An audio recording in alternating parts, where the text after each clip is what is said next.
고금소총 야담 전설에 오신 걸 환영합니다. 재미있게 시청하시고 즐거운 하루 되시기 바랍니다. 그리고 저의 생계에 큰 도움이 되는 구독과 좋아요 부탁드릴게요. 오늘의 이야기 시작하겠습니다. 한밤중에 담을 넘은 여인. 조선 순조 때 황해도배천에 명의준이라는 사람이 있었다. 그는 인물이 출중하고 말솜씨까지 뛰어나 수단이 좋았는데 난봉꾼으로도 이름이 자자했다.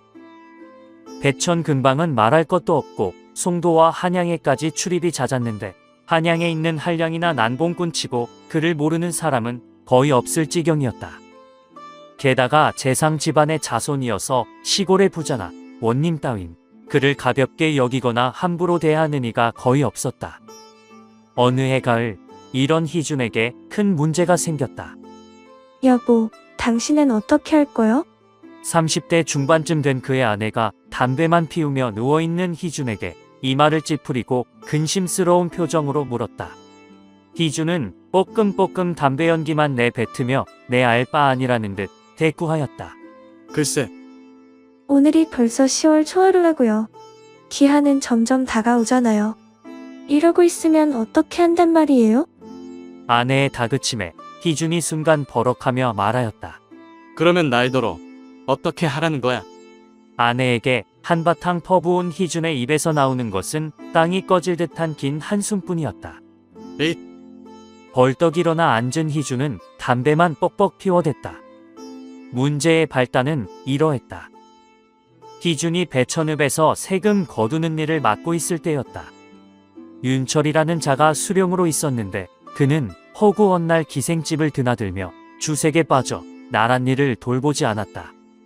그러는 동안 희준은 읍의 일을 제 맘대로 하면서 수령에 뒤질세라 놀고 오입하고 장사도 한다고 흥청망청거렸다. 그렇게 몇 해가 지나자 나랏돈 3만 양이나 탕진하게 되었던 것이었다. 때마침 흉년이 계속되어 백성들이 세금을 제때 내지 않았으니 희준은 그것을 핑계로 횡령사실을 속이고 있었으나 더 이상 그 사실을 속일 수 없는 지경에 이르렀다. 당장 나라에 세금 바칠 날짜가 되었는데 희준에게는 남아있는 돈이라고는 한 푼도 없었다. 가뜩이나 평소 자신의 요구를 잘 못 들어준다는 이유로 희준을 못마땅해 하던 수령 윤철이 희준의 세금 횡령 사실까지 알게 되었으니 그의 목숨은 풍전등화의 위기에 처해 있었다. 그러던 어느 날 수령 윤철은 생각했다. 희준의 사건은 곧 나에 관한 사건이야. 만일 희준이가 기한 내에 그걸 바치지 못한다면 내 목숨 역시 온전하지 못할 게 뻔한데. 수령도 희준과 같이 상부를 속여왔으니 한 배를 탄 셈이었다. 그러니 이제는 어쩔 도리가 없는 형편이었다. 다음 날 수령이 희준을 불러 말했다. 이보시게, 한 달의 기한을 줄 것이니 자네가 횡령한 돈을 만들어 놓게. 만일 그렇지 않으면 엄벌에 처할 것이야. 알겠는가? 네, 그렇게 합지요. 수령의 불호령에 반사적으로 대답은 했지만 희준은 눈앞이 캄캄했다. 한 달 안으로 돈 3만 양을 어떻게 채워넣는단 말인가? 만일 자네가 약속을 못 지킨다면 자네 일족의 토지와 재산을 몰수하고 자네의 처자 권속은 물론이요 일족을 노비로 팔겠네. 네, 여부가 있겠습니까? 희준은 증서를 쓰고 지장을 찍은 뒤에 수결까지 하고서야 그 자리를 벗어날 수 있었다. 그런 지가 벌써 보름이 지났다. 하지만 희준은 보름이 지나도록 술이나 먹고 놀 뿐이었다. 그렇게 보름이 지나고서야 정신을 차린 희준은 자기 친척의 전답을 팔고 형제들의 토지까지 팔아 사방에서 빚을 냈다. 그러나 한 달 안에 시골에서 3만 양이나 되는 돈을 만들기는 사실상 불가능한 일이었으니 희준은 정신 나간 사람처럼 들락날락하다가 결국엔 병든 사람처럼 자리에 눕고 말았다. 그날 밤에도 희준 내외는 밤늦도록 잠을 못 이루고 걱정만 하고 있었다. 부부가 밤새도록 의논한 결과 희준이 돈을 구하러 한양으로 올라가기로 했다. 한양에는 희준의 친척도 많이 있고 아내에 가까운 친척도 많았기 때문이다. 이튿날 아침 행장을 한 희준이 한양으로 떠났다. 희준이 가는 길에는 수령의 엄한 감시가 뒤따랐다. 뿐만 아니라 수령 윤철이 한양 포도청에 기별을 해서 그를 2중 3중으로 감시하게 했다. 한양에 당도한 희주는 돈을 구하려 여기저기를 바삐 다녔지만 그 많은 돈을 구하는 것은 한양이라고 별반 다른 것은 아니었다. 그렇게 며칠이 흘렀다. 며칠이 지나도 기별이 없자 수령 윤철은 안달이 나기 시작하였다. 시간은 점점 가는데 돈 구하러 간 그놈은 왜 안 오는 거야? 에잇, 이렇게 앉아서 기다릴 순 없다. 걱정이 된 수령은 자신이 직접 한양으로 올라가기로 하였다. 이 소식에 희준의 처는 한양에 가서 돈도 구하지 못하고 절박한 형편에 처해 있을 남편을 생각하니 가슴이 답답하기만 했다. 아이고, 이제 남편은 꼼짝없이 죽게 생겼구나. 아이고. 아니지. 내가 이렇게 한숨만 쉬면서 기다릴 순 없는 게야. 결국 얼마 지나지 않아 그의 부인까지 한양으로 올라오게 되었다. 부인은 올라오자마자 곧바로 남대문 밖 공덕리 밤나무골 부자인 자기 고모에게 갔다. 그러고는 조르고 졸라서 많은 토지 문서를 잡혔다. 그것으로도 모자라 이번에는 마포에서 크게 장사하는 희준의 모친에게 3만 양짜리 어음을 얻으려 했다. 그러나 일이 잘 안 되었다. 그러는 동안 돈을 구하지 못한 희준은 수령 윤철의 지휘하에 포도청 별감집에 감금돼 있었다. 보름이라 달은 둥글고 밝았다. 아, 달은 밝은데 내 신세는 이게 뭐란 말인가? 돈 갚을 기한은 하루하루 다가오는데 감금되어 돌아다닐 수도 없어 어찌할 도리가 없었으니 속만 바짝바짝 타들어갔다. 자기가 죽는 건 그렇다 쳐도 아름다운 아내와 귀여운 자식을 남의 노비로 내어줄 생각을 하니 기가 막혔다. 아내와 자식의 얼굴이 눈앞에 어른거리니 생각하면 생각할수록 가슴만 아팠다. 그래서 희주는 아픈 가슴과 무료함을 달래려고 그 집 하인에게 부탁했다. 여보게, 김만중이 지은 구운몽이라는 책을 좀 빌려다 주시게나. 희주는 하인이 빌려다 준 책을 소리 높여 읽었다. 목소리가 좋은 희준이 슬프고 우울한 심사로 책을 읽으니 처량한 내용이 더욱 처량하게 들렸다. 다른 사람이야 어떻게 듣던지 전혀 신경 쓰지 않고 희준은 자기 혼자서 감격하고 자기 혼자 신이 나서 밤이 새는 줄도 모르고 읽었다. 한편 희준이 감금되어 있는 집 옆집에 어떤 내시의 소실인 연화라는 여인이 살았다. 그녀는 아직 30도 안 된 청춘인데 늘 적막한 세월을 보내고 있었다. 그녀 역시 휘영청 밝은 보름달을 보면서 잠을 이루지 못하고 있었다. 이게 무슨 소릴까? 처음에는 무심히 들었으나 가만히 귀를 기울여 보니 책 읽는 소리였다. 밤이 깊을수록 더욱 낭낭해진 목소리는 명랑하게 들리다가도 어느 순간 처량하게 들리는 것이 애간장을 녹였다. 연화는 책 읽는 소리에 이끌려 밖으로 나와 뜰을 거닐며 듣다가 마침내 안문을 열고 중문과 대문을 열고 문 밖으로 나갔다. 목소리의 주인공은 젊은 남자인 듯했다. 연화는 대문에 기대어 한참 동안 책 읽는 소리를 듣다가 갑자기 부끄러운 생각이 들었다. 어머나, 지금 내가 뭘 하고 있는 거지? 연화는 다시 집 안으로 들어왔다. 방에 들어와 잠자리에 들었지만 도무지 잠이 오지 않았다. 다시 바깥으로 나와 책 읽는 소리를 듣던 연화는 그 소리에 이끌려 담 밑으로 가서 귀를 기울였다. 밤이 깊어가면 갈수록 희준의 책 읽는 소리는 더욱 낭낭해졌다. 게다가 굵고 힘이 있어서 곡을 붙인 듯 올라갔다 내려갔다. 급해졌다 느려졌다 해서 마치 하늘에서 들려오는 소리와도 같았다. 연화는 그 소리에 취해 자기도 모르게 눈물을 흘리며 뭔가에 홀리기라도 한 듯 그 낭낭한 목소리에 이끌려 희준이 책 읽는 곳으로 갔다. 촛불을 켜놓고 책을 읽던 희준은 문 밖에 사람의 그림자가 어른거리는 것을 보고 깜짝 놀라 목을 쭉 빼고 이리저리 살피면서 물었다. 누구요? 그러나 대답이 없었다. 계속해서 책을 읽다가 혹시나 해서 슬쩍 곁눈질로 문을 보니 또 사람의 그림자가 보였다. 거기 누구야? 희준이 큰 소리로 물었지만 그림자는 또 사라지고 말았다. 잠시 후 또다시 그림자가 나타나더니 이번에는 방문을 휙 하고 열어젖혔다. 아이 깜짝이야. 희주는 깜짝 놀랐다. 그림자의 정체는 백설 같은 소복을 입은 젊은 여인이었다. 아리따운 여인이라 기분이 좋았지만 한밤중에 소복을 입은 여인이라 한편으로는 겁이 덜컥 났다. 사람이요, 귀신이요? 희주는 떨리는 목소리로 물었다. 그러자 소복을 입은 여인은 숙였던 고개를 살짝 들어 희준을 바라보며 말했다. 귀신이 아니라 사람이옵니다. 깊은 밤에 젊은 계집이 대장부 계신 곳을 당돌하게 들어와서 놀라게 해드려 대단히 황송합니다. 나리, 용서해 주십시오. 여인이 공손히 절을 했다. 키가 후리후리한 것이 다시 보아도 미인이었다. 여인은 이렇게 무례함을 빌고 책을 읽어달라고 청했다. 천하의 난봉꾼인 희준이 마다할 리가 있겠는가. 희준은 신바람이 나서 책을 읽어내려갔다. 나리, 잠시만.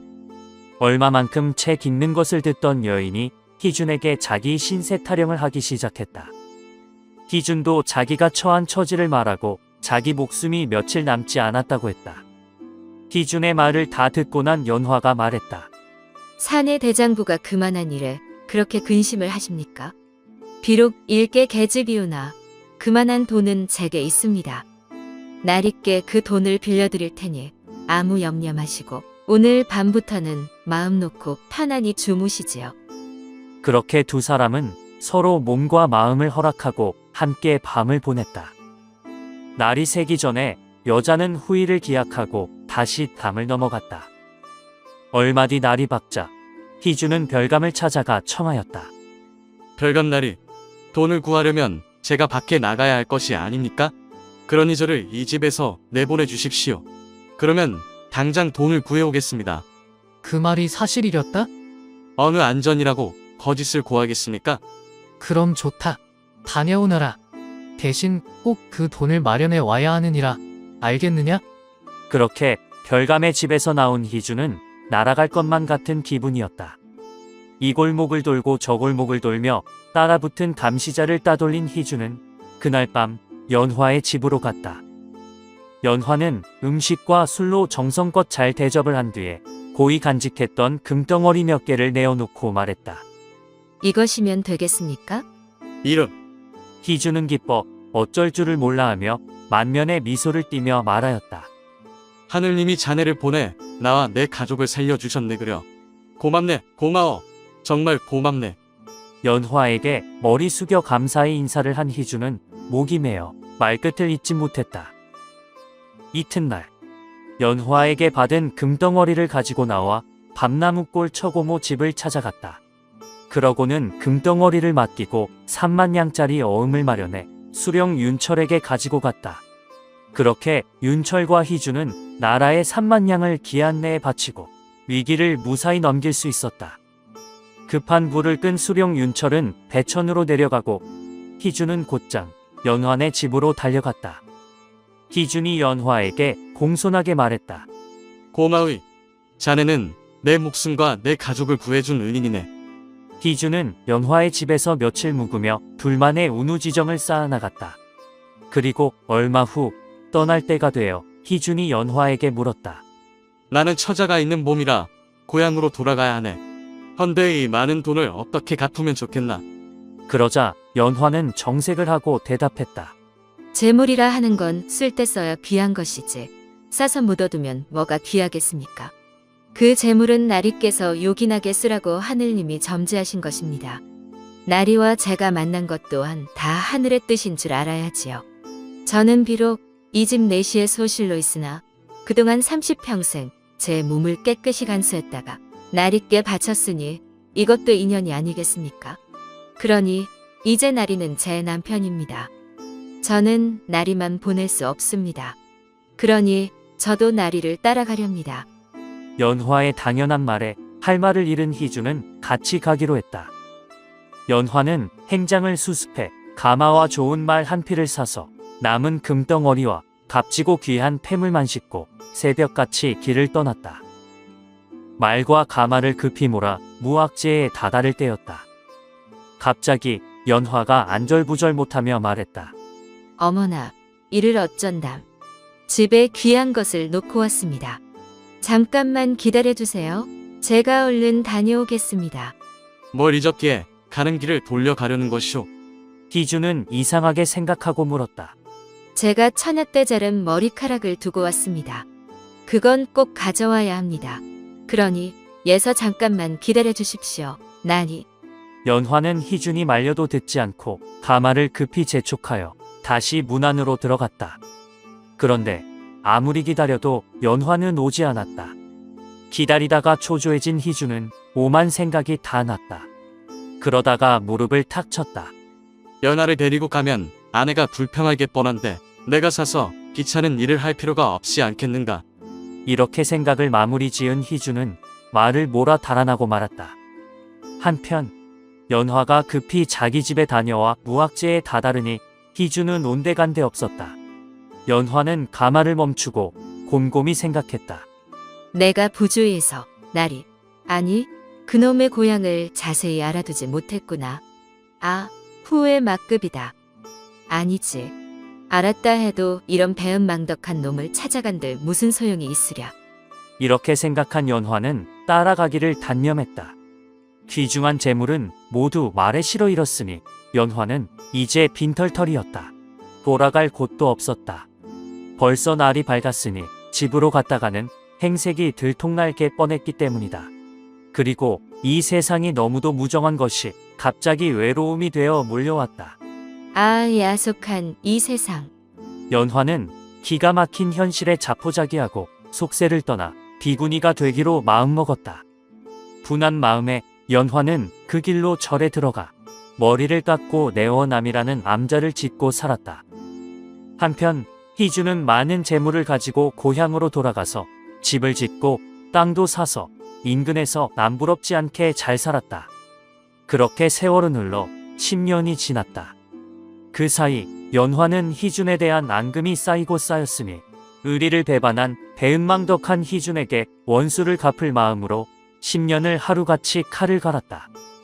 두껍고 커다랗던 칼은 10년이 지나는 동안 품에 품을 만한 작은 비수로 바뀌어 있었다. 10년 동안 준비한 비수를 품고 황해도 이곳저곳을 탁발하며 희준을 찾아다닌 지 몇 달 만에 희준이 사는 동네에 다다랐다. 그리고 마을 어귀에 있는 주막에서 희준이 사는 집안의 형편 관해력을 모두 알아냈다. 스님, 그 집 나리는 지나가는 나그네나 장사꾼들에게까지도 대접을 잘한답니다. 그 중에서도 여인이면 더욱 잘 대접을 한답니다. 박물장수나 나물장수나 비군이나 가리지 않고 말입니다. 왜 그런다고 합니까? 주인 아주머니. 그야 저 같은 소인배들이 알 까닭이 없지요. 그 말을 듣고 연화는 더 이상히 여겼다. 연화는 그날 저녁 무렵에 희준의 집을 찾아갔다. 과연 주막 주인의 말대로 차려두었던 밥상을 얼른 내다가 대접했다. 연화는 저녁을 몇 숟가락 더 먹는 척하면서 집 안을 잘 살폈다. 잘 먹고 갑니다. 나무아미타불. 날도 저물었는데 하룻밤 묵고 가시죠. 아닙니다. 갈 길이 바빠서 이만. 그럼 살펴가십시오, 스님. 연화는 떠나는 척 나갔다가 어둠을 타고 다시 살짝 들어가서 집안 구석에 숨어 있었다. 얼마 후 집안 사람이 모두 잠든 것을 확인한 연화는 번개같이 안방 문을 열고 들어가 잠든 희준을 타고 앉았다. 누구쇼? 희준이 깜짝 놀라 깨자 연화는 재빨리 품에 품었던 비수를 뽑아 그의 가슴을 겨누고서 말하였다. 내 이놈, 내 죄를 알겠느냐? 죄라뇨? 대체 누구시기에 이러십니까? 희준은 사시나무 떨듯 떨었다. 이놈, 내가 나를 모른단 말이냐? 비수를 들고 입술을 악문 연화의 눈은 독사처럼 무섭게 빛났다. 희준은 연화의 얼굴을 보았지만 머리를 빡빡 깎았고 게다가 10년이나 되었으니 금세 알아보지 못했던 것이다. 그런데 뜻밖에도 희준의 아내가 얼른 일어나 엎드리며 말했다. 어찌 연하 부인을 모를 리가 있겠소. 그 말에 바닥에 짓눌려 옴짝달싹 못하던 희준도 급히 용서를 구하기 시작했다. 그저 이놈은 죽어 마땅합니다. 어서 이놈을 죽이고 그 칼로 이 도둑놈의 옆판내도 죽여주십시오. 희준과 그의 아내의 말에 연화는 그만 비수를 땅바닥에 스르륵 떨어뜨리고 말았다. 그러고는 누르고 있던 희준을 풀어주고 방바닥에 털썩 주저앉아 그대로 엎드려 대성통곡을 하였다. 한밤중에 비구니의 통곡 소리, 그것은 비수로 찌르는 것보다 더 무섭고 아팠다. 희준의 아내는 연화의 손을 마치 오랜만에 만난 동생이나 친구처럼 정답게 붙잡고 말했다. 울지 마소, 울지 마. 이제 지난 일을 생각하고 울면 무얼 하겠소. 울지 말고 일어나시오. 저런 배은망덕한 고약한 놈이 어디 있겠소. 제발 부처님의 자비심으로 용서해 주시오. 마을 사람들은 남편이 수단이 좋아서 한양에 가서 돈을 갚고 돈을 더 벌어 가지고 와서 잘 사는 줄 알고 있소. 하지만 난 그 재물이 어떻게 해서 생긴 건지 잘 알고 있었소. 그대의 생각에 10년을 하루도 깊이 잠들어 본 일이 없다오. 새 옷을 해 입을 때면 먼저 그대 연화씨의 옷을 지어놓은 뒤에야 제 식구 옷을 해 입혔소. 그리고 끼니마다 밥을 지어서는 먼저 그대 연화의 밥을 떠놓은 뒤에야 집안 식구의 밥을 떴소. 희준 아내의 이런 말을 듣는 듯 마는 듯하고 한참이나 실컷 통곡한 연화는 울음을 거두고 눈물이 그렁한 눈으로 희준과 아내를 번갈아 보더니 말하였다. 나무어 아미타불 관세음 보살, 다 전생에 엇보이지요. 소승은 이만 가보겠습니다. 연화는 모든 것을 단념한 듯 자리에서 일어났다. 그때였다. 희준의 아내가 연화의 손을 꼭 붙잡고 말하였다. 이 밤에 어디를 가려 하오. 그리고 이 집을 놓아두고 어디를 가려 하시는게요. 이 집도 그대 연화의 것이요. 이 집의 세간과 재물이 다 그대 연화의 것이요. 집이나 재산뿐 아니라 이 사람과 이 계집과 우리 가족의 생명이 다 그대 연화의 것이란 말이오. 그대의 은혜가 아니었으면 어찌 이 가족이 세상에 여태 살아있으며 이 집이 터나 남아있겠소. 멸족을 당했을 것인데. 그러니 이 집과 이 집에 있는 재물은 모두 그대의 것이니 다 그대 마음대로 하고 이 사람은 내쫓든지 하인으로 부리든지 마음대로 하시오. 이 말에도 다시 떠나려는 연화를 기어이 막아선 희준 아내가 장문을 열더니 차곡차곡 쌓아둔 새 옷을 내놓으며 말하였다. 오늘 저녁 그대에게 대접한 밥이 10년 동안 하루도 빼지 않고 그대 연화를 위해서 담아둔 밥이듯 이 옷들 모두 그대 연화를 위해 지어둔 옷이란 말이오. 순간 방바닥에 털썩 주저앉은 연화는 희준과 희준 아내의 손을 꼭 잡더니 탄복하며 미소 띤 얼굴로 말하였다. 나무 아미타불 관세음 보살, 지금의 모든 일이 전생의 인연인 것을 어찌하겠습니까? 저를 이 집 소실로 두어 주십시오. 그리고 동생처럼 귀여워해 주십시오. 그날 이후 연화는 희준의 소실로 들어갔는데 정실과 다름없이 대접받았으며 희준 아내 또한 이를 질투하거나 시기하지 않았으니 친동생같이 그녀를 아끼며 사랑해 주었다 한다. 오늘 이야기 재미있으셨나요? 뭐 길게 얘기할 것 있겠습니까? 뒤통수 치는 것들은 거르는 게 상책입니다. 하여간 지금까지 시청해주신 여러분 대단히 감사합니다. 더 재미있는 이야기로 찾아올게요. 다음 시간에 만나요. 안녕.